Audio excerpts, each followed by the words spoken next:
বিশ্ব নবীর আল্লাহ ডাক দিলেন, ও কামলিওয়ালা নবী, ও কম্বলওয়ালা নবী, দাঁড়ান। বিশ্ব নবী কাঁপছিলেন জ্বরের চোটে, খিচুনির চোটে, কম্বল গায়ে দিয়ে শুয়ে রইলেন।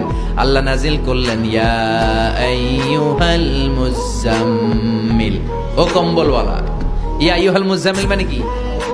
ও কম্বলওয়ালা, ও কম্বলওয়ালা, ও চাদরওয়ালা, স্ট্যান্ড আপ, স্ট্যান্ড আপ। যে দায়িত্ব দিছি এখন শোয়া যাবে না, দাঁড়ান। ওই যে বিশ্বনবী দাঁড়ালেন, আর বসার সুযোগটা পায় না। মরার আগ পর্যন্ত আর বসার সুযোগ পায় নাই, শ্বাস নেওয়ার সুযোগ পায় নাই, পিছনের দিকে তাকানোর সুযোগ পায় নাই। চিল্লায় বলেন ঠিক কিনা? অনেক শয়তানি হাত ছানি এসেছে, দফায় দফায় নবীর সাথে বৈঠক হয়েছে। বিশ্ব নবীকে মক্কার কাফিরেরা 3 দফা দিল।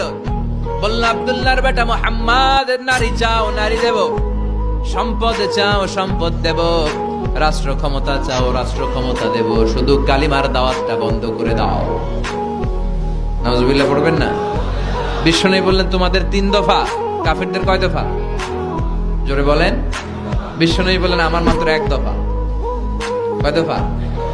বিশ্বনবী বললেন, সম্পদ না, নারী না, মক্কার ক্ষমতা নয়, লা ওয়াদাউ শামসা ফি ইয়ামিনি, আকাশের দ্বিপ্রহরের জল জলে সূর্যটা যদি ডান হাতে দাও, ওয়াল কামারা ফি ইয়াসারি, চাঁদটাকে যদি বাঁ হাতে দাও।